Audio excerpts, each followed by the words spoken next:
그리스도의 증인 남은 자 요한계시록 12장 17절 말씀입니다. 용이 여자에게 분노하여 돌아가서 그 여자의 남은 자손 곧 하나님의 계명을 지키며 예수의 증거를 가진 자들과 더불어 싸우려고 바다 모래 위에 서 있더라. 요한계시록은 1장 예수 그리스도의 계시라 이렇게 되어 있어요. 예수 그리스도께서 열어주시는 책이다. 2장 3장 일곱 교회에 대한 이야기고 다 이기는 자에 대한 이야기고요. 그리고 성령의 교회들에게 하시는 말씀을 귀 있는 자들만 들어라, 그런 이야기가 되어 있습니다. 그리고 이제 4장 5장에는 내생물 24장롱에 대한 이야기요, 하늘 예배에 대해서. 6장부터 9장은 일곱인 일곱 나팔, 11장에는 두 증인 두 감람나무 두 등잔대에 대한 이야기죠. 그리고 이제 14장은 14만 4천 명 순결한 신부, 그리고 16장부터 18장까지는 일곱 대접 음료짐승 심판입니다. 19장에는 어린 양의 혼인잔치 8절에 세마포 준비를 해야 된다는 말이 있고요. 20장에는 영 안에서 첫째 부활의 동참, 그렇게 21장 22장에는 새 하늘과 새 땅에 대해서, 새 예루살렘에 대해서, 그리고 이제 그리스도의 신부가 어떻게 주님 안에 살아가는 것인가에 대한 이야기가 거기에 나와 있습니다. 오늘은 이제 요한계시록 12장을 이어서 같이 좀 나누는 그런 내용을 갖겠습니다. 12장 1절부터 한번 보도록 하겠어요. 그 여자가 나오고 그 다음에 해를 옷 입고 달이 있고 12별 이렇게 있다 그랬습니다. 해는 아버지를 의미하고 달은 어머니를 의미하고 별은 12지파, 12제자 12지파, 그렇게 의미하는 그런 얘기가 되겠죠. 그리고 이제 여기서 이어지는 내용들을 우리가 보면 2절에 보니까 여자가 아이를 베어서 해산하게 된다. 이제 여자하고 산의 아이에 대한 이야기를 거기에 나와 있죠. 3절에 보니까 붉은 용이 있는데 머리가 7이요 뿔이 10이라 그랬습니다. 그 하나의 그 붉은 용이라고 하는 이것이 누구를 흉내낸다 그랬어요. 누구를 흉내낸다는 거냐면 그리스도를 흉내내는 것이다. 그리스도를 흉내낸다는 것은 그리스도하고 비슷해지게 보이게 하려고 하지만 아닌 거, 뭐 이런 거죠. 이게 이제 적그리스도라 그렇게 이야기를 할 수 있죠. 우리 4절에 또 보니까 그 꼬리가 하늘의 별 3분의 1을 끌어다가 던졌다 그렇게 이야기를 했어요. 꼬리로 이제 공격하는 것을 우리가 볼 수 있죠. 여기서 보니까. 그리고 이제 뭐를 하려고 그러냐면 용이 해산하는 여자 앞에서 해산하려 하면 그 아이를 삼키고자 한다 그랬어요. 그러니까 여자하고 산의 아이가 공격받는다, 이런 이야기가 되겠죠.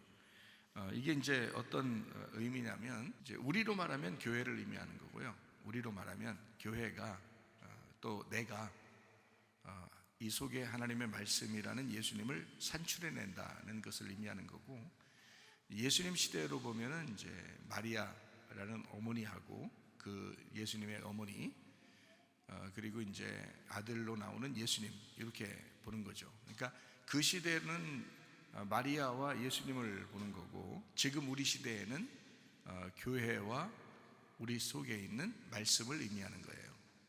그러니까 이게 같이 이렇게 보는 거예요. 왜 같이 봐야 되는지는 뭐 계속 성경을 보면서 여러분도 아셨듯이 주님에 대한 이야기지만 바로 나에 대한 이야기다, 이렇게 우리가 성경을 보기 때문에 그런 겁니다. 누가복음 15장에 보면 그 잃어버린 이제 탕자에 대한 이야기가 나와요. 그리고 돌아온 탕자가 나오죠. 그게 이제 어떤 사람들 의미에서는 이제 교회 다니다가 교회 나오지 않는, 또는 뭐 예수님 믿다가 안 믿는 뭐 탕자와 같은 이야기, 뭐 이렇게만 본단 말이에요. 근데 원래 성경에서 볼 때는 그 탕자의 이야기는 하늘에서 이 땅에 오신, 그리고 창녀 같은 우리들하고 같이 지내셨던 그런 예수님에 대한 이야기예요. 그리고 다시 아버지 집으로 돌아가는 그런 이야기가 이제 원초적인, 그러니까 그 원래 원본이라는 그 근원, 거기서 하고 싶었던 내용이죠. 그게 내용이고, 그 다음에 이제 거기에서 부수적으로 우리에 대한 이야기를 이제 쓴다면, 그때 이제 잃어버린 우리들이 아버지 집을 향해서 돌아간다, 이렇게 보면 뭐 이해가 되겠죠. 그러니까 이렇게 같이, 그러니까 원래는 예수님에 대한 이야기인데 그거를 우리 교회에 대한 이야기로 같이 이야기할 수 있다, 이렇게 보는 거죠. 마찬가지로 여기서 이제 여자와 사내 아이에 대한 이야기는 원래 이제 여자로부터 태어난 여자의 후손으로 오시는 예수님, 이렇게 말하는 거거든요. 그게 이제 창세기에서도 뱀과 하와가 결투했듯이, 이렇게 경쟁 구도가 있듯이 뱀의 후손도 여자의 후손과 이제 경쟁 구도가 있는 거예요. 그러니까 이렇게 이제 대칭을 이루어서 성경을 쓰다 보니까 요걸 이제 이 내용이 요한계시록에서까지 이해가 되도록 쓴 내용이죠. 그러니까 결국에 이제 뱀은 여자의 후손으로 나올 하나님의 아들 예수가 자기의 머리를 밟을 것이기 때문에, 뱀의 머리를 밟을 것이기 때문에 뱀의 입장에서는 사람들에게 들어가서 어떻게든지 여자가 낳는 아이를 못 낳도록 계속 방해하고 막는 작업을 하겠죠. 이 성경의 역사 스토리가 그런 겁니다. 그래서 그렇게 예수님이 못 나오도록 계속 막으려고 하다 보니까 전쟁이 일어나는 거예요. 그래서 그걸 이제 우리로서는, 지금 우리 성경을 보는 사람들 입장에서는 영적 전쟁이라 그러는 거고요.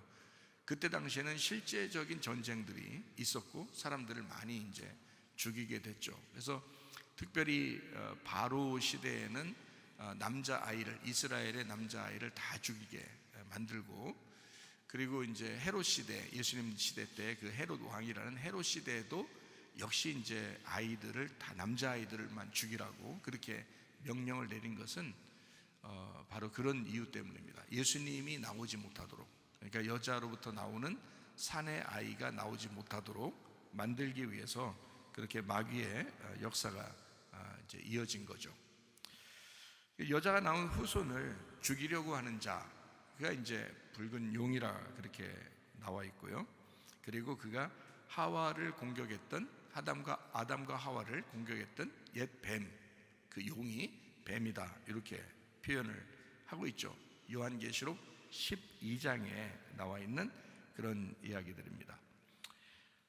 그리고 이제 꼬리로 이렇게 공격한다라고 하는 것은 사실 이제 거짓으로, 그러니까 앞에 정면이 아니고 뒤에서라는 거죠. 그러니까 꼬리로, 거짓으로, 미혹함으로 이렇게 넘어뜨리려고 한다, 이런 이야기를 우리가 볼 수가 있습니다. 요한계시록 12장 5절 말씀이요, 여자가 아들을 낳으니 이는 장차 철장으로 만국을 다스릴 남자라. 그 아이를 하나님 앞과 그 보좌 앞으로 올려가더라, 이렇게 되어 있습니다. 여자의 후손으로 오신 그 아들에 대한 이야기요.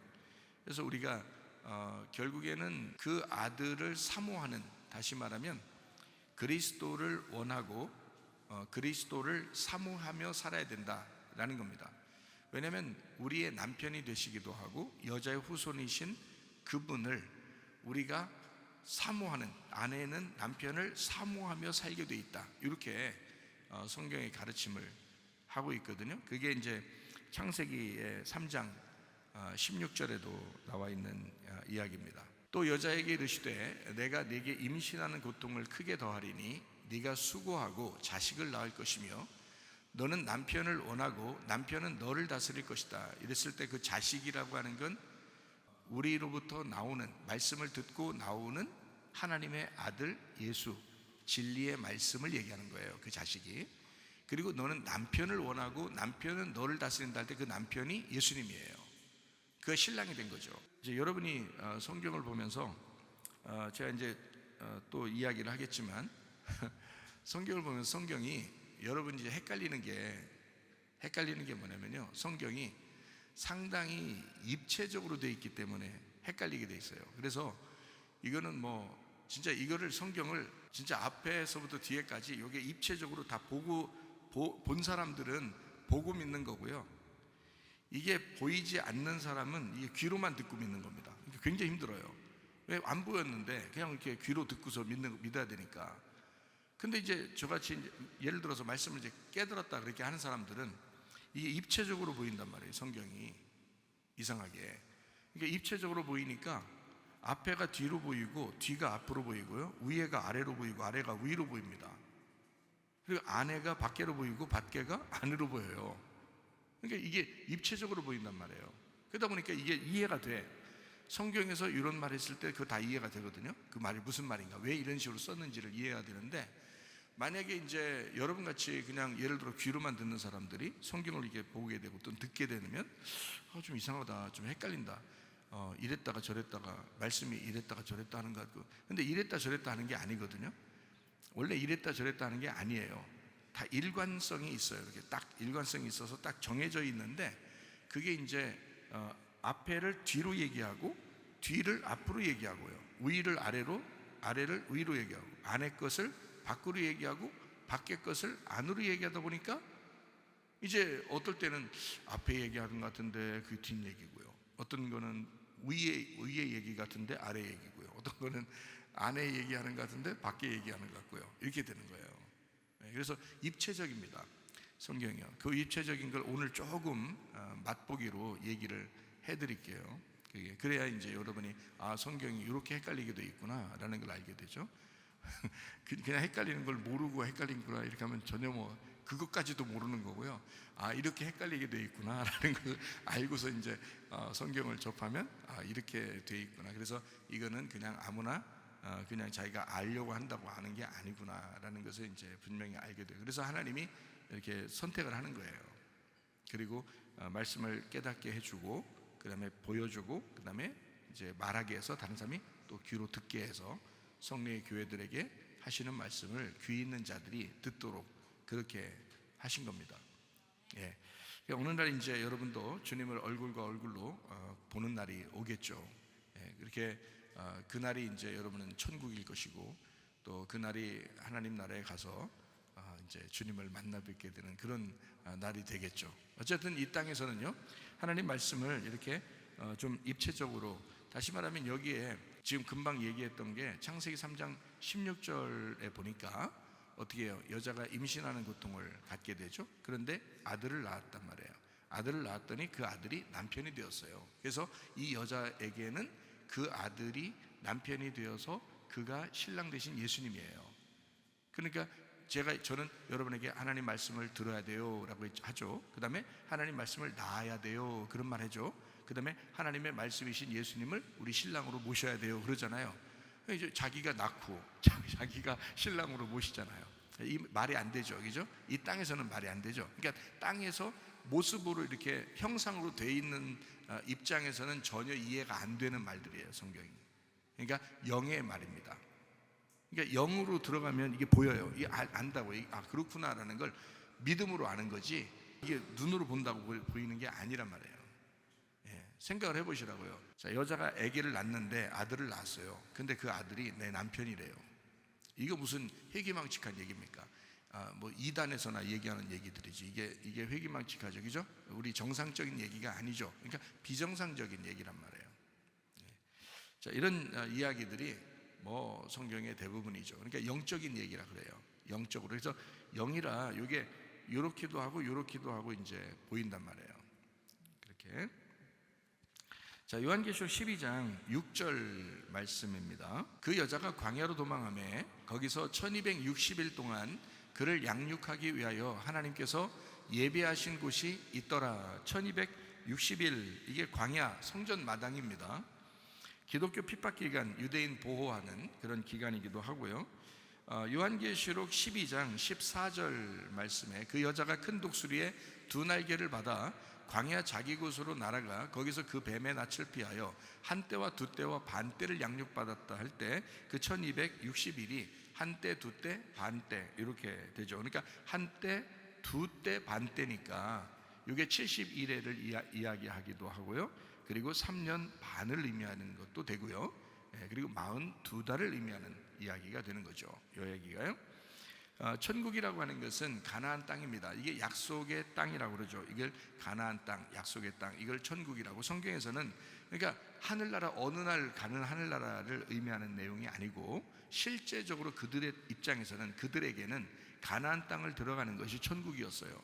지금 우리로 볼 때는 이 가나안 땅이라고 하는 것이 어느 날 가는 우리의 천국이라고 이렇게 바라보는 사람들이 상당히 많거든요. 그러면은 여러분 신앙생활하는 게 어떻게 보면 헛되게 신앙생활하는 거죠. 왜냐면 여러분이 교회 나와서 신앙생활 한다는 것은 지금 여기서 천국 생활하려고 교회 나오는 거거든요. 우리가 하늘나라 어느 날 올라가서 천국 간다 그러는 건 그건 뭐 여러분이 안 가고 싶어도 하나님 예수님 믿으면 데리고 가는 게 천국인데요. 그거는 그때 되면, 그러면 이 땅에서 하루라도 어떻게든지 우리가 어떻게 그 천국의 생활을 할 것인가, 그러니까 의와 평강과 기쁨의 생활할 것인가, 그러려면 말씀이 들어와야 되거든요. 왜 말씀이 들어와야 되냐면 의의 말씀이 들어와야 돼, 평강의 말씀이 들어와야 돼, 기쁨의 말씀이 들어와야 돼. 이게 이제 그 말씀이신 예수님이거든요. 그러니까 예수님이 들어와서 천국이 이 안에 앉아 있어야, 그래야 천국이 온 거예요. 그러니까 이 땅의 천국 생활을 하기 위해서는 반드시 말씀이 들어가야 합니다. 그래서 말씀을 여러분이 듣는 거예요. 다른 거 다 없어도 여러분 그거 하나 가지고 있어요. 다른 거 다 없어도 하나님 저 말씀 주세요, 이렇게 해야지 그게 천국이죠. 다른 것 이것도 필요한데요, 저것도 주셔야 되는데 저거 없으면 안 돼요. 말씀은 오늘 안 들어도 돼요. 다음 주 말씀은 제가 잘 안 들어도 되는데 요건 꼭 있어야 돼. 이런 식으로 맨날 사니까 그렇게 살면 어떻게 천국이 오겠어요? 생각해 보세요. 말씀이 천국이라고 그랬는데, 그죠? 그러니까 말씀의 천국을 죽을 때까지 못 갖고 있다가 죽는 날 어느 날 이제 가면 좋은 거고, 천국에 못 가면 이제 내가 왜 이렇게 살았을까 인생을, 이렇게 이제 되는 거죠. 저는 그럴까봐 저는 진짜 지옥에 대한 무서움을 알고 천국의 그 아름다운 황홀함을 알기 때문에 지옥 때문에요 무서워서 제가 혹시라도 이 땅에서 내가 천국을 놓칠까봐 엄청나게 울었어요 제가. 그리고 하나님께서 은혜를 베풀어 주신 겁니다. 그러니까 저는 이 땅에서 천국이 말씀임을, 저 다 잃어버려도 좋다, 난 진짜 다 잃어버려도 좋았어요. 진짜 뭐 더 이상 잃어버릴 것도 없었고, 실제로 모든 걸 잃어버렸었고, 다 잃어버려도 좋을 만큼 하나님이 다 날 낮추셨어요. 그리고서 말씀을 주신 거예요. 저도 말씀 달라고 했고요. 저는 그거 하나면 됐다, 하나님 한 분이면 됩니다 라고 했고요. 실제로 지금도 변함이 없습니다. 하나님 한 분이면 됩니다. 솔직히 말해서 이 땅에 다 놓고 가는 거지 뭐 가져갑니까? 하나님 한 분이면 돼요. 그러니까 진짜 하나님 한 분이면 되는가라고 여러분 자신의 마음을 한번 생각해 보시라고.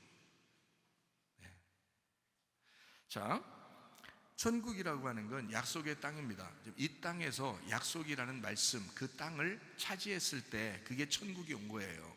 그러니까 그 가나안 땅, 그러니까 광야에서 왜 하나님이 돕냐면 광야에서 도와서 가나안 땅으로 입성하게 하려고 그러는 거예요. 그러니까 여러분을 광야에서 훈련하는 그 이유는 우리를 계속 가나안 땅으로 인도하기 위해서예요. 근데 가나안 땅 가보지도 못하고 나중에 천국이나 갈 때 그걸 깨닫는다 그러면 억울한 거죠. 억울한 겁니다. 성경 배운다고 교회 나와서 다니면서 진짜 억울한 사람이 그런 사람들이에요. 그렇잖아요. 저 목사라서 이런 얘기하는 거 아닙니다. 진짜 우리 교회는 그런 거 아니에요. 다른 거 막 어마어마한 겉 외식적인 화려한 이런 거 원하지 않습니다. 저는 진짜 말씀만 있으면 돼요. 저는 진짜 말씀만 있으면 돼요. 그거 하나면 만족합니다. 그게 천국이니까.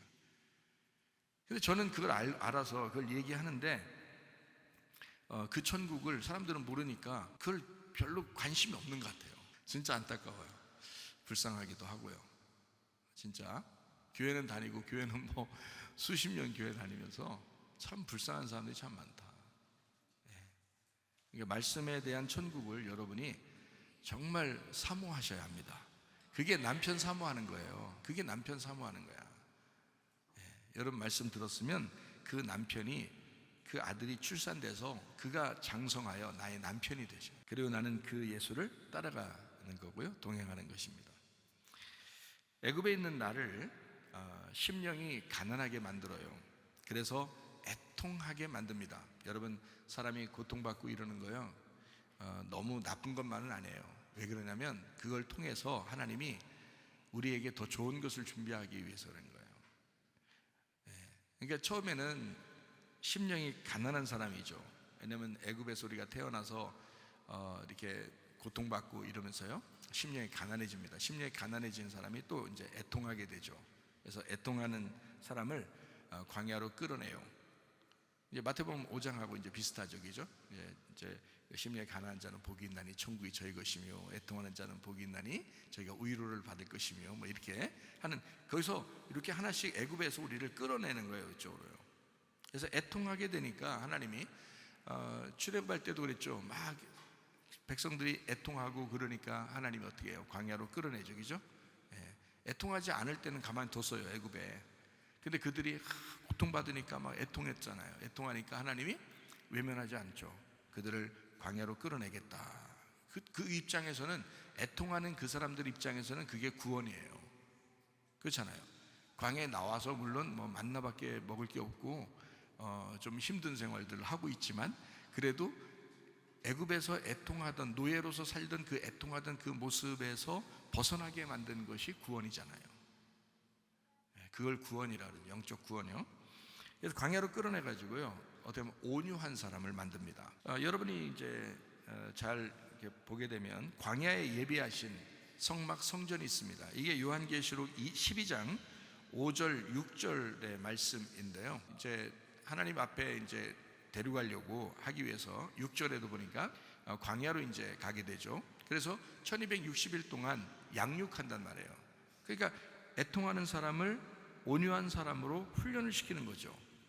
그죠? 양육하는 거죠. 광야는 양육의 장소란 말이에요.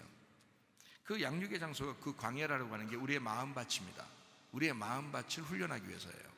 여러분 마음밭이 처음에 교회 올 때에 하고 말씀을 계속 들으면서 훈련받고서 이 마음의 밭을 가만히 생각해 보세요. 달라집니다. 반드시 좋은 밭이 돼야 되는 거죠. 길가밭이, 돌짝밭이, 가시밭이 좋은 밭이 되는 거예요. 갈아엎어지는 거거든요, 말씀으로. 그래서 우리를 좋은 밭 만드는 그 광야, 우리의 마음밭, 우리의 심정, 그러니까 성전, 성막, 예수 그리스도 광야에 성막이 있었잖아요. 그 성막이 있었던 광야에 있는 걸 가나안 땅으로 옮기면서 성전이 됐잖아요. 그러니까 하나님이 만드신 광야에 거기에 성막이 있었던 그 장소, 애굽, 광야, 가나안, 뜰, 성소, 지성소라고 하는, 그게 우리 마음이라고요. 우리 마음이 처음에 길가밭이었는데 돌짝밭이 되고, 돌짝밭이었는데 가시밭이 되고, 가시밭이었는데 좋은 밭 되는 거예요. 이렇게 옮겨가는 거예요. 그래서 하나씩 제거하면서 길을 제거하고, 돌을 제거하고, 가시를 제거하니까 좋은 밭인 거예요. 좋은 밭이 원래부터 있었던 게 아니에요. 성경은 그렇게 만들지 않습니다. 그러니까 세 개의 밭을 이렇게 갈아엎으면, 세 개의 밭을 갈아엎어서 양육이 되면 좋은 밭이라고 한 거예요, 그거를. 그러니까 우리 속에 나라고 하는 길, 돌, 가시가 나라고 하는 게 있는데, 그 나를 이렇게 하나님이 말씀으로 제거하신단 말이에요. 그걸 제거하면 내가 좋은 밭인 거예요.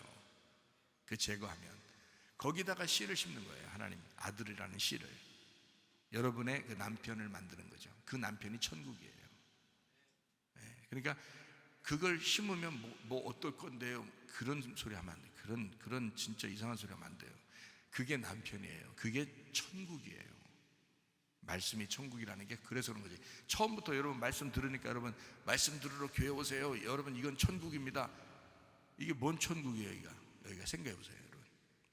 여러분이 마음이 아직 좋은 밭이 안 됐는데 천국이에요? 그런 걸 천국이라고 합니까? 아니라니까. 천국을 만드는 거예요. 여기서 좋은 밭을 만드는 거예요. 하나님의 씨가. 그러니까 그 말씀이 여러분을 좋은 밭으로 이끌어내는 거예요. 그래서 천국이 되게 하는 거예요. 원래는 지옥이 왔죠. 여러분, 원래는 지옥 같은 여러분이 왔어요. 그런데 이거를, 지옥을 벗겨내면서 천국으로 만드는 겁니다. 음녀가 왔는데 음녀의 색깔을 벗겨내면서 신부가 되는 게 만드는 거예요. 그 신부가 천국인 거라니까. 아니, 요한계시록 21장 22장 나중에 가서 보면 알지만, 이 요한계시록 21장 22장이 뭐야? 신부라니까. 새 예루살렘이 신부라고 그랬잖아요. 그게 교회라고 그랬잖아요. 그 신부인 교회는 음녀가 제거된 상태에서의 신부예요. 그 앞에가 그래서 음녀를 심판하잖아요. 그게 바벨론 심판입니다. 그래서 바벨론을 음녀라 그러는 거고 그걸 심판하는 거예요. 그 심판하는 이유는 뭐예요? 껍질 벗기는 거예요. 그 심판이야. 껍질을 벗겨서 신부를 만드는 건데 새 예루살렘을 만든 거란 말이죠. 그걸 뭐라 그래요? 그 요한계시록 21장 22장에 주구장창 나오는 천국을 얘기하는 거예요. 그게 그러면 그 누구를 얘기하는 거예요? 결국 내 마음을 얘기하는 거예요. 그러니까 여러분 마음 안에 의와 평강과 기쁨이라는 천국이 있느냐, 아니면 당신들 마음이 지옥이냐, 요거예요. 그러니까 당신은 음녀냐 아니면 지금 신부냐, 이거예요. 그거 만들어내는데 어제 예수 믿고 오늘 교회 나왔는데 내일 신부 되는 것 같아요? 안 그래. 안 그래. 죽을 때까지 가야 돼요. 이게 죽을 때까지 말씀을 들으면서 계속 죽을 때까지 나를 어떻게 벗겨내는 거죠. 그게 좋은 밭 되면 그게 천국이니까, 천국이라는 좋은 밭이 오기 전에 길, 돌, 가시 제거하는 그 작업이 교회에서 하는 거예요. 세탁하는 겁니다. 신분 세탁. 교회에서 신분 세탁하는 거예요. 돈 세탁하는 곳 아닙니다. 신분 세탁하는 거예요. 여러분의 신분을 음녀라는 신분에서 신부라는 신분으로 바꾸는 겁니다. 여기가요. 세탁소예요. 세탁소. 목욕탕이기도 하고요. 빨래방이기도 하고요. 여기가요. 그런 곳이에요. 자, 이제 온유한 사람으로 광야에 끌어내서 우리를 훈련하죠. 창세기 13장 18절의 말씀을 보니까 이에 아브라함이 장막을 옮겨 헤브론에 있는 마므레 상수리 수풀에 이르러 거주하며 거기서 여호와를 위하여 제단을 쌓았더라. 아브라함이 이제 가나안 땅에 들어가면서 헤브론을 이제 선택해서 들어가게 되죠.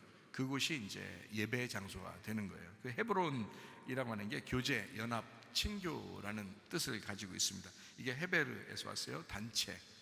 하바르에서 왔어요. 이 결합하다, 주문을 걸다, 동맹하다, 연결하다라는 말입니다. 그러니까 교회는, 예배는 결국에는 혼자가 아니란 얘기예요. 연결되는 것입니다. 이게 동맹하고 연결해서 하나가 되는 것을 의미하는 거예요. 그러니까 교회는 실제적으로 건물 벽돌이 아니고 실질적으로 사람을 의미하는 거예요. 사람의 연결, 사람의 공동체, 그것이 교회다. 이거를 그래서 그 헤브론이라고 하는 예배, 함께 연합된 그 예배.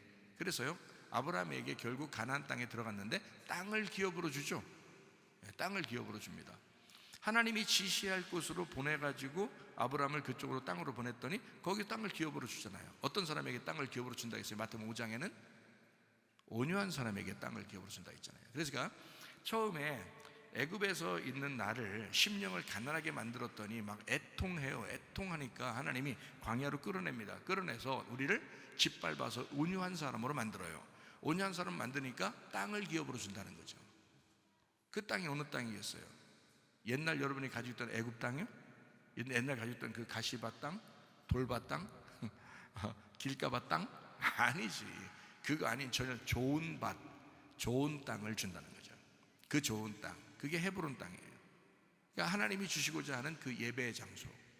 여러분이 예배를 철저하게 진짜 드릴 수 있었다라고 한다면 당신은 성공한 사람입니다. 이 땅에서 가장 큰 성공한 사람이에요. 여러분이 예배를 드릴 수 있었다, 예배를 내가 철저하게 진짜 이런 마음으로, 내가 이 진지한 마음으로 내가 예배를 드릴 수 있게 되었다라고 하면 이건 축복입니다. 당신의 마음은 이미 좋은 밭으로 변하고 있는 거예요. 이 예배는 아무나 드리는 게 아니라 헤브론 땅을 차지한 사람이 예배를 드리거든요. 헤브론 땅, 하나님과의 교제, 하나님과의 연합, 그래서 서로 공동체를 이루려고 하는 그 마음, 이 사람들이 서로 예배를 드리게 되는 것입니다. 자, 그런 사람들이요 예배를 드리게 되고 땅을 기업으로 받았잖아요. 이런 사람이, 아브라함이 그 땅을, 헤브론 땅을 이렇게 받았던 것을 누가 그 땅을 차지하려고 하죠? 누가? 갈렙이죠. 갈렙이 그 땅 달라고 하잖아요. 왜 그렇게 그 땅을 그렇게 욕심냈죠? 그 땅이 뭐 엄청 좋은 땅은 아니었어요. 근데 그 땅을 그렇게 욕심을 내요. 왜 그랬을까요? 아브라함이 드렸던 예배를 회복하고 싶었던 거예요. 그게 갈렙입니다.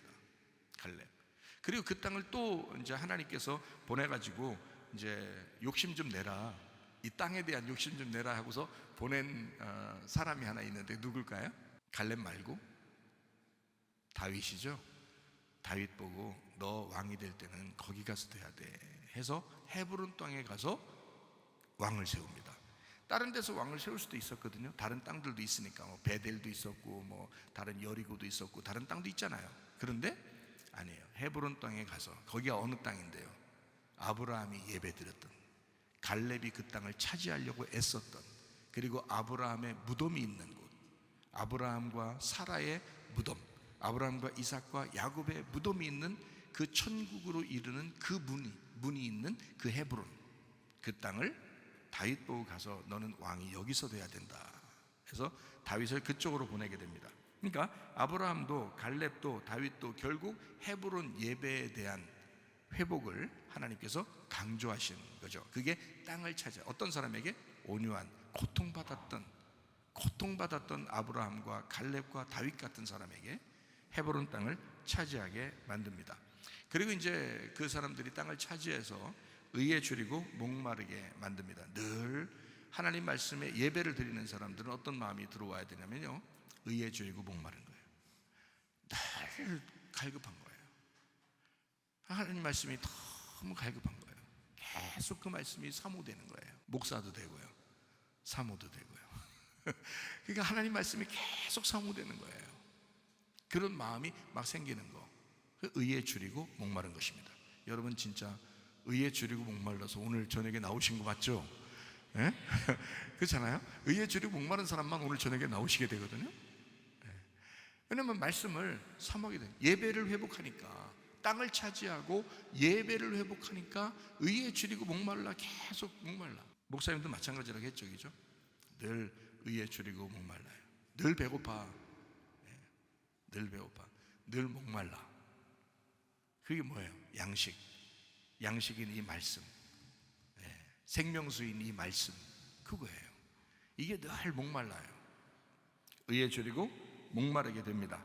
그러면 이제 하나님께서 긍휼을 베풀게 되고요, 그 긍휼함을 하나님으로부터 받게 됩니다. 그리고 긍휼함 받은 사람이 마음이 청결해지죠. 마음이 청결하다는 말은 흰 세마포를 입은 흰 깨끗한 신부가 되었다라는 그런 말입니다. 청결함, 그래서 하나님을 보게 되었다, 그런 거죠. 그리고 하나님과 연합하고 하나가 되었다. 그래서 예수님하고 나하고 하나가 되었다. 이렇게 화목된 자가 되죠. 그 화목된 자는 예수님과 하나가 되니까 의를 위해 핍박받게 됩니다. 잘 생각해 보세요. 우리가 진짜 그리스도인으로 살면 내가 뭐든지 잘 돼야 되는데 이상하게 핍박받네, 예수님 믿는다는 것 때문에, 교회라는 것 때문에, 목사라는 것 때문에 참 힘든 일이 많네 라고 하는 게 뭐예요? 의를 위해 핍박받는 겁니다. 아니, 내가 나쁜 짓 안 했는데도 나를 미워하는 사람도 있을 거 아니에요. 그리고 내가 나쁜 짓 안 했는데도 교회를 미워하는 사람도 있단 말이에요, 그죠? 왜 그럴까요? 의를 위해 핍박받는 거예요. 누가 핍박을 받으셨으니까요? 주님이요. 주님이 그렇게 핍박을 당하셨으니까 요한계시록 20장에도 하는 말이, 목이 잘린 사람들이 1000년 동안 왕노릇하게 된다라는 말이 있습니다. 그러니까 결국에는 목이 잘려나가도록 만들려고 하는 거죠. 왜 목이 잘려나가도록 만들려고 하는 거죠?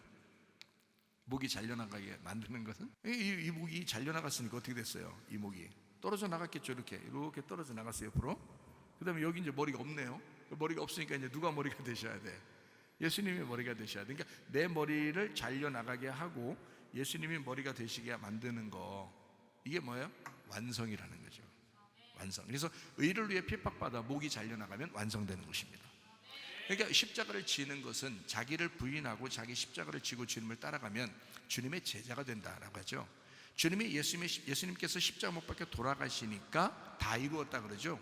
그게 완성이란 말이에요. 그러니까 죽음이라는 것이 완성입니다. 여러분, 이 땅에서 잘 되면 얼마나 잘 되고 싶습니까? 여러분, 얼마나 살 것 같아요? 잘 돼서 얼마나 살 것 같아요? 천년 만년 살 것 같죠? 그렇지 않습니다. 여러분, 곧 죽어요. 제가 이거는 100% 예언이 맞는 예언입니다. 다 죽습니다. 그렇게 죽었을 때 여러분의 목이 그대로 달랑달랑 달려있다면 문제가 있는 거예요. 이 목이 잘려나가고 이 머리가 내 머리가 아니라 예수님의 머리로 바뀐 사람이 완성된 거거든요. 그게 천국이에요. 그렇게 안 돼 있으면 천국 아닌 겁니다. 목이 이렇게 달려있잖아요. 아직도 내 머리가. 천국 가겠어요? 성경 그걸 목 잘린 사람이 천국에서 왕노릇 한다는 말이 요한계시록 20장에 나와요. 그 말은 앞에서부터 쭉 성경을 계속 써내려가다가 요한계시록 20장에 와서 목 잘린 사람이 천국 백성 된다라고 하는 걸 써놨어요. 왜 그럴까요? 결론이니까, 완성이니까. 그렇게 안 된 사람은 그때까지 천국 사는 건 아니란 얘기예요. 자, 의를 위해 핍박받는 거 예수님 때문에요. 그 예수님이 뭐예요? 천국. 그 천국 때문에 가나안 땅, 가나안에 들어가 상을 받기 위해서 그 보상이라는 예수님, 그 말씀, 그 천국을 받기 위해서 약속의 땅, 그 가나안 땅, 그것을 받기 위해서 계속 의를 위해 핍박받는 거라는 거죠. 그러니까 여러분이 이 땅에 살면서 무조건 잘 돼, 이것도 뭐 좋지만 혹시 예수님 믿는 것 때문에 핍박받거나 앞으로는 더 그럴 수도 있어요. 왜냐면 마지막 때잖아요.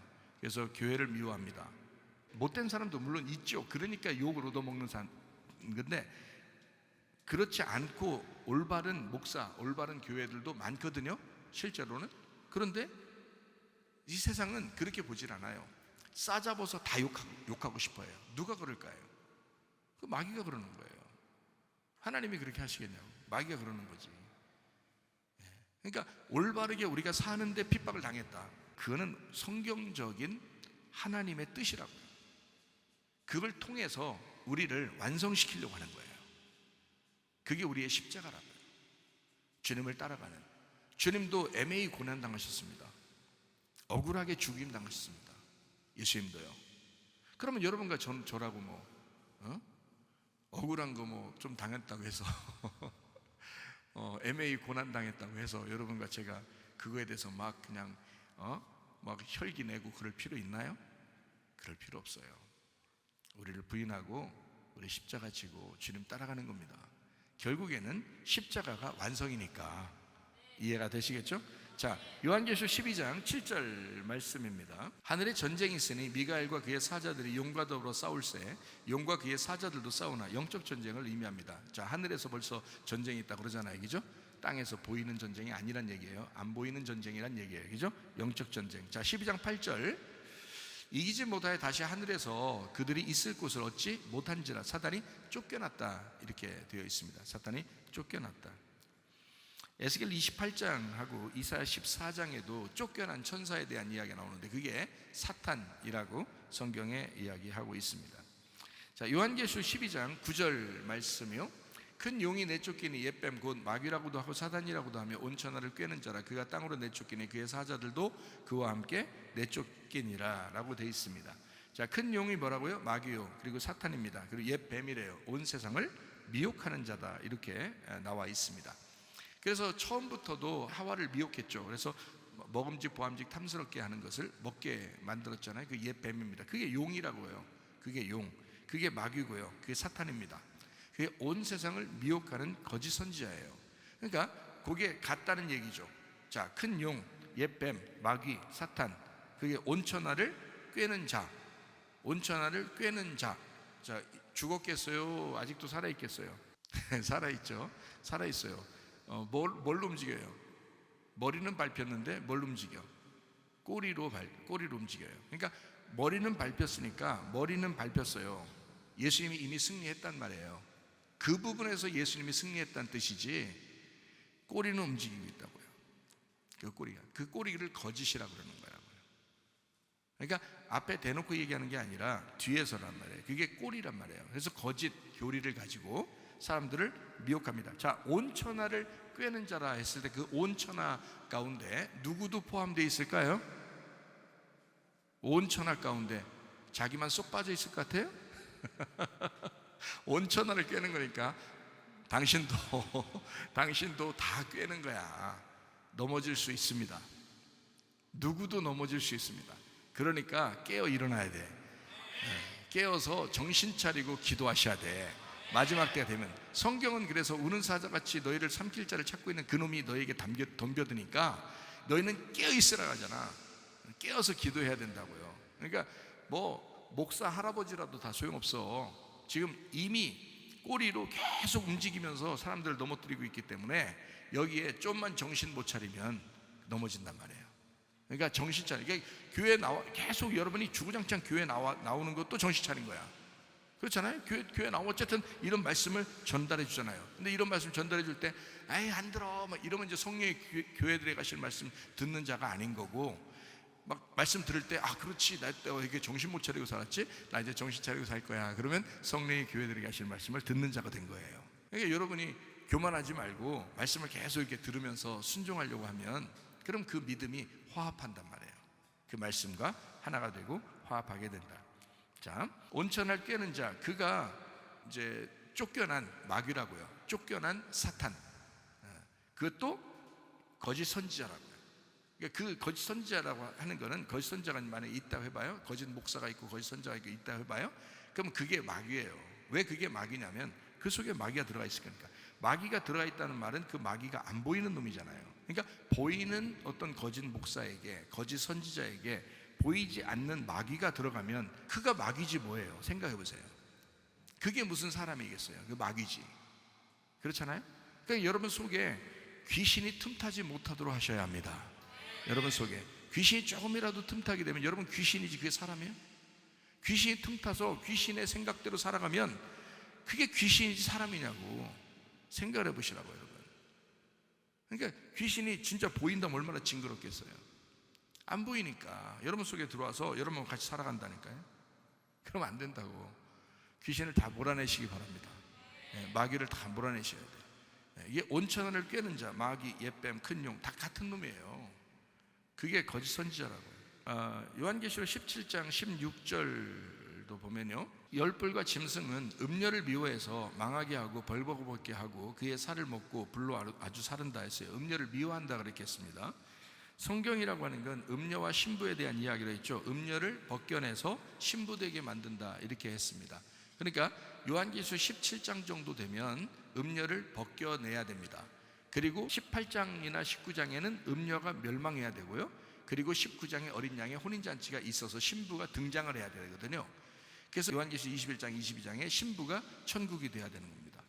이게 이제 음녀를 벗겨내는 거. 그거를 율법이나 거짓이나 이 세상의 교리나 마귀가 이거를 벗겨내는 거란 말이에요. 음녀를. 자, 음녀, 거짓 선지자, 바다의 짐승이 땅의 짐승으로 들어간 사람들, 그래서 이 사람들로 이렇게 활동하게 하는, 어디에 있겠어요 이게? 그러니까 음녀가 다 어디에 있는 거예요? 음녀가 지금 어디에 있겠어요? 교회에 있어요. 음녀는 밖에 존재하는 게 아닙니다. 음녀는 교회 안에 있는 거예요. 그러니까 여러분 이런 얘기 들으면 진짜 통탄하셔야 돼. 여러분이 신부 아니면 음녀야. 근데 신부가 아니면 음녀인데 음녀가 얼마나 더러운데 성경에서 하나님이 얼마나 미워하는데요. 음녀를 얼마나 징그럽게 생각하는데 여러분이 만약에 신부가 진짜 아닌 것 같다 그러면 여러분 음녀거든요. 그럼 어떡하냐고. 그러니까 회개하셔야 돼. 이런 얘기 들으면 막 내가 지금 지금 부드럽게 얘기하지만 제가 부드럽게 얘기하지만 이거 굉장한 큰 책망입니다. 그죠? 제가 부드럽게 얘기하지만 부드러운 큰 책망이에요. 그죠? 그러니까 이런 얘기 들을 때는 막 가슴을 쳐야 돼. 내가 혹시 음녀가 아닌가 이렇게. 내가 혹시 음녀가 아닌가. 그러니까 신부는 완벽한 신부가 되면요 천국이 이루어집니다. 그 안에. 이거 성경대로니까 신부가 되면 그 안에 천국이 이루어지게 돼 있어요. 근심 걱정이 하나도 없다는 이런 말이 아니고 그런 의미가 아니고 주님과 함께 생각하고 주님과 함께 말하고 주님과 함께 행동하려고 한다는 거죠. 신부가 되면은. 그러니까 그 주님이 천국이니까 그 천국이 돼서 이렇게 활동하게 된다 그런 의미거든요. 음녀, 거짓 선지자, 짐승으로 인하여 같이 사는 자들. 그러니까 짐승이 누구의 권세를 받아서 짐승이 활동하냐면 용의 권세를 받은 거예요. 용의 권세, 용이라는 건 옛 뱀이고 마귀 사탄이잖아요. 그것의 권세를 받은 게 짐승이란 말이에요. 그 짐승. 그게 이 짐승이 뭐겠냐고 여러분. 짐승이 진짜 짐승이 돌아다니겠어요 여기서? 아니에요. 짐승 같은 사람을 말하는 겁니다. 짐승 같은 사람. 음녀요? 사람이에요. 사람. 그러니까 짐승에게 힘을 주니까 그 짐승이 활동하는 거예요. 어디서요? 그 짐승이 어디서 활동한다고? 교회에서. 교회에서 활동하는 거예요. 그러니까 이런 얘기 들으면 혹시 이렇게 생각해야 돼, 빨리. 그죠? 혹시 내가 짐승인가? 내가 이거 음녀인가? 이러면 이제 회개하셔야 돼. 어린 양 예수님을 따라가는 그리스도의 신부가 되셔야 합니다. 그게 우리들 그리스도인들이에요. 자, 요한계시록 12장 10절 말씀이요. 내가 또 들으니 하늘에 큰 음성이 있어 이르되 이제 우리 하나님의 구원과 능력과 나라와 또 그의 그리스도의 권세가 나타났으니 우리 형제들을 참소하던 자 곧 우리 하나님 앞에서 밤낮 참소하던 자가 쫓겨났다. 고소자가 쫓겨났다. 이제 이런 말입니다. 12장 11절이요. 또 우리 형제들이 어린 양의 피와 자기들이 증언하는 말씀으로써 그를 이겼으니 그들은 죽기까지 자기들의 생명을 아끼지 아니하였도다. 다른 거로 이길 수 없어요. 뭘로 이긴다고요? 자기들이 증언하는 말씀으로써. 어린 양의 피와 자기들이 증언하는 말씀, 다시 말하면 간증이 있단 말이에요. 여러분에게도 간증이 있으셔야 돼. 어린 양의 피, 그리고 그 어린 양의 피에 의한 자기가 경험하는 말씀, 간증이 있으셔야 된다. 그것이 이긴다는 거예요. 왜냐하면 자기가 경험했으니까. 다른 사람은 몰라도 자기는 경험한 거잖아요. 그죠? 그러니까 그것이 이기게 된다. 그래서 우리를 이기는 힘이 바로 여러분 어린 양의 피와 그 말씀에 대한 간증입니다. 그것이 우리가 이길 수 있는 힘이에요. 그런 간증이 없으면은 헷갈리죠, 자꾸. 그런 어떤 사람들이냐면 요한계시록 7장 14절 말씀에 내가 말하기를 내 주여 당신이 아시나이다 하니 그가 나에게 이르되 이는 큰 환난에서 나오는 자들인데 어린 양의 피에 그 옷을 씻어 쉬게 하였느니라. 이 14만 4천 명에 대한 이야기가 거기 나오는 거거든요. 자, 20장 4절요. 또 내가 보좌들을 보니 거기에 앉은 자들이 있어 심판하는 권세를 받았더라. 또 내가 보니 예수를 증언함과 하나님의 말씀 때문에 목배임을 당한 자들의 영혼들 또 짐승과 그의 우상에게 경배하지 아니하고 그들의 이마와 손에 그의 표를 받지 아니한 자들이 살아서 그리스도와 더불어 1000년 동안 왕노한다. 목배임을 당한 자들. 그러니까 누가 이기는 건가? 어린 양의 피를 가진 자, 그리고 간증하는 하나님 말씀을 간증하고 자기의 목이 날아간 자, 이런 사람이 이긴 자가 되는 것이다. 이런 얘기입니다. 자, 요한계시록 12장 12절 말씀이요. 그러므로 하늘과 그 가운데 거하는 자들은 즐거워하라. 그러나 땅과 바다는 화 있을진저 이는 마귀가 자기 때가 얼마 남지 않은 줄 알므로 크게 분내어 너희에게 내려갔음이라 하더라. 자, 마귀가 죽었다고요? 아직 살아있다고요? 살아있다고요. 죽은 게 아니라고요. 요한계시록은 예수님이 십자가 못 박혀 돌아가시고 부활 승천하시고 난 다음에 쓴 거예요. 요한이 계시를 받아서. 무슨 말인지 아시겠어요? 그러니까 그때도 마귀가 죽었다고 안 한다고요. 마귀 살아있다고. 이게 영적인 존재라고. 이게 그러니까 살아있는 마귀가 가만히 있겠냐고. 여러분이 마귀라면 가만히 있겠어요? 그렇지 않죠. 여러분이 마귀라도 가만히 있다고. 그러면 마귀가 살아있는 한 여러분을 넘어뜨리려고 하는 게 그의 사명인데 여러분이 거기에 어떻게 하면 넘어갈 것인가를 조심하고 정신 차려서 이 마귀에게 넘어가지 않도록 하기 위하여 우리 자신은 얼마나 어린 양의 피에 우리 자신을 씻어야 되는가, 얼마나 정신 차리고 살아야 되는가라는 것입니다. 정신 못 차리고 사는 사람들이 해탁탁 넘어지면서 뭐 시험 들었네, 뭐 하네, 뭐 기분 나쁘네, 뭐 화나네, 뭐 아이고, 그럴만 하니까 넘어진 거예요. 넘어질만 하니까 넘어진 거라고요. 안 넘어질 수 있다고요. 예수님만 붙들어도 안 넘어진다고요. 예수 어린 양의 피에 젖은 사람은 안 넘어진다고요. 마지막 시대에 아무리 강력하게 마귀가 우리에게 공격해 올지라도 그의 공격은 꼬리입니다. 우리는 예수 그리스도의 발이고 그의 머리를 발로 밟았잖아요. 승리는 우리의 것이라고요. 그런데 꼬리가 흔들리는데 그거에 넘어지는 거라고요. 그렇게 넘어질만 하니까 넘어진 것이었습니다. 그러니까 우리 교회가 시험 든 사람들에 대해서 별로 인정하지 않는 것은 그럴 만한 사람이었다. 그럴 만한 정신만 차리면 전혀 그렇지 않을 건데, 조금만 생각해도 하나님의 말씀을 계속 증거했으니까 조금만 생각해도 그 말씀 안에 정신 차리고 깨어서 기도했을 텐데 그렇지 않았다. 그건 그 사람이 문제가 있다. 뭔가 문제가 있다 이 말이에요. 시험 들만 하니까 시험 들은 거 아닙니까? 생각을 해보세요 여러분. 그의 생각이 잘못되어 있었던 것이 아닌가? 마귀가 그의 생각을 이용했을 것이고 그의 말을 이용했을 것이고 그의 행동을 이용했을 것이란 말이에요. 그의 꼬리로 거짓으로 어떻게든지 속여서라도 미혹해서라도 좋은 말이라도 해서 그를 넘어뜨리려고 했을 거란 말이죠.